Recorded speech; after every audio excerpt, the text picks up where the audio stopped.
Hello बच्चों, आज हम करने जा रहे हैं क्लास 6 का chapter 8 that is body movements. Sit absolutely still, observe the movement taking place in your body.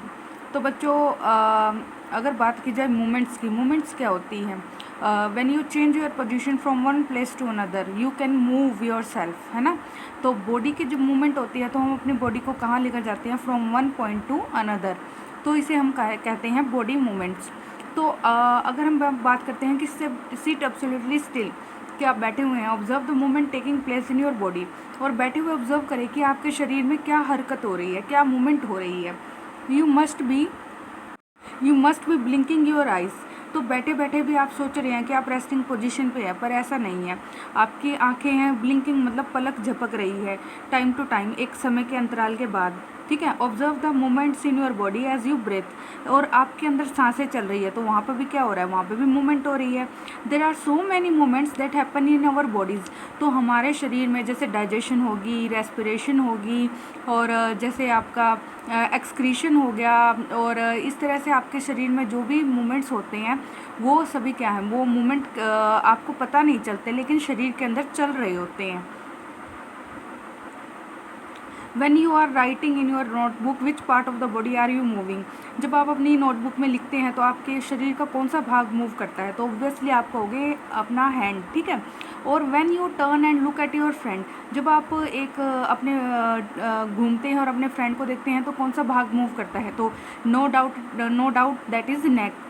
Different parts of your body move while you remain at the same place in this examples. तो आपने क्या देखा कि आप घूमते हैं, कैसे घूमते हैं? तो आप गर्दन घुमाते हैं, पूरी बॉडी को घुमाते हैं।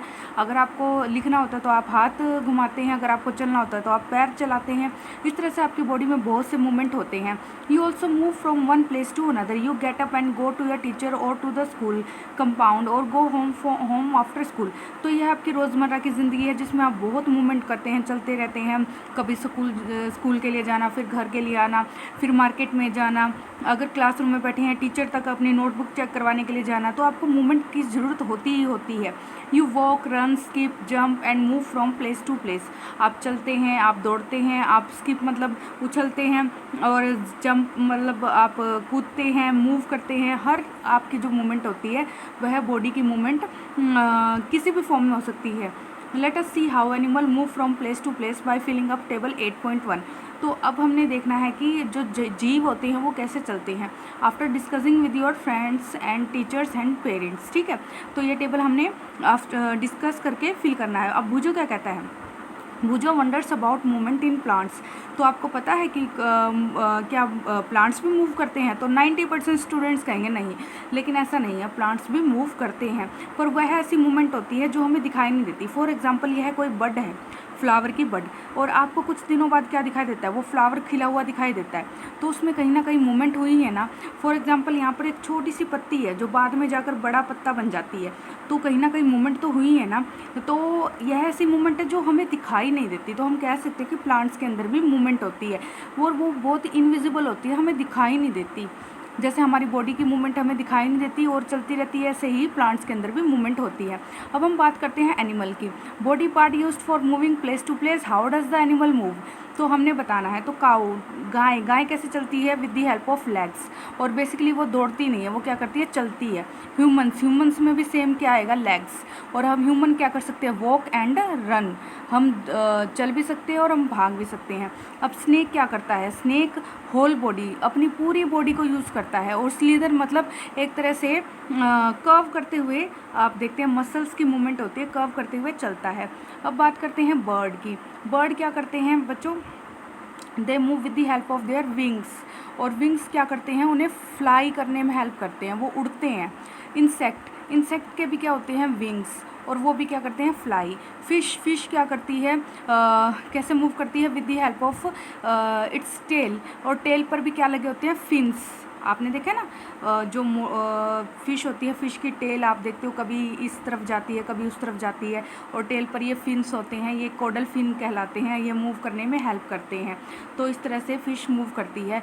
तो how does the animal move? With the help of caudal fin, ठीक है।